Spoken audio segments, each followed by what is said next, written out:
Deputy Sheriff Roger Craig is one of the greatest unsung heroes who saw justice after Jeff Kay's murder in Dallas. Craig arrived at Daley Plaza seconds after the shooting and raced to the stockade fence at the top of the knoll, closely following the motorcycle cop who ditched his bike to run up the hill. The scene behind the fence was chaotic because a large number of people had already gathered. There were footprints and cigarette butts near where many witnesses saw a plume of smoke appear as the shots rang out. Craig noticed a woman attempting to drive out of the parking lot and stopped her, taking her into custody for questioning. Deputy Sheriff Lewis appeared and took her off his hands. Craig then crossed Elm Street and began interviewing witnesses. Arnold Rowland and his wife said they saw a man with a rifle in a Texas school book depository window overlooking the plaza before the presidential limo arrived.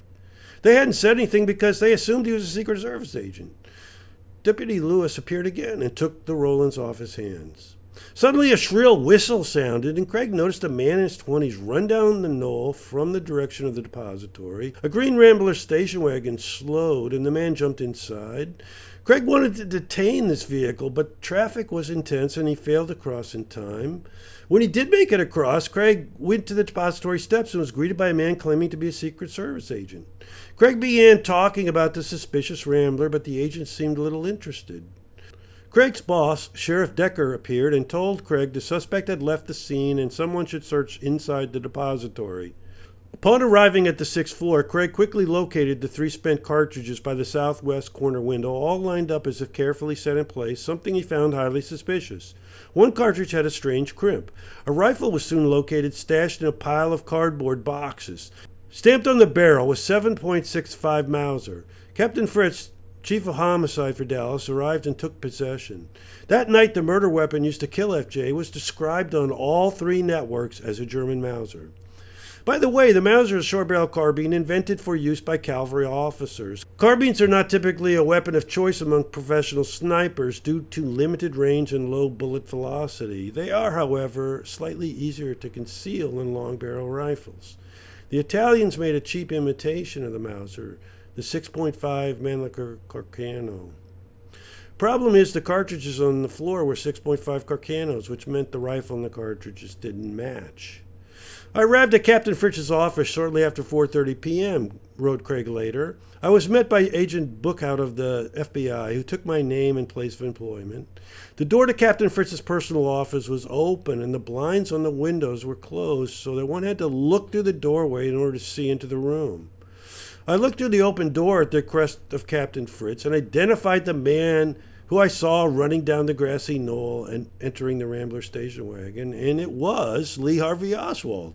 Fritz and I entered his private office together. He told Oswald, "This man," pointing to me, "saw you leave," at which time the suspect replied, "I told you people I did."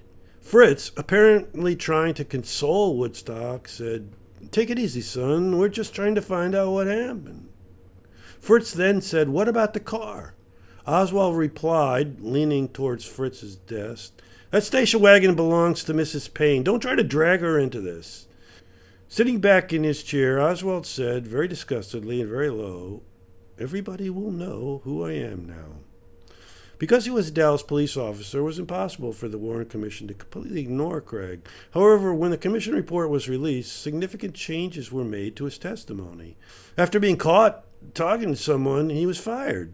Like other important witnesses, Craig was shot at, driven off the road, and hounded at almost every turn of his remaining short life. As a key witness to assassination, he assumed he'd become famous someday, but instead was quickly flushed down a rabbit hole. Many early gatekeepers like Mary Farrell worked hard to discredit him, which in hindsight is probably the best indication of how important he really was. Mary Farrell was a lawyer from Mobile who made the assassination her life's obsession.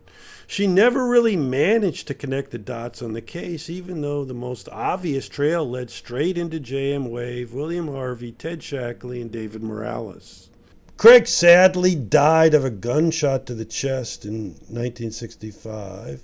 Self-inflicted, so they say, and it could be true because he was a completely broken man whose autobiography had been universally rejected by the publishing world.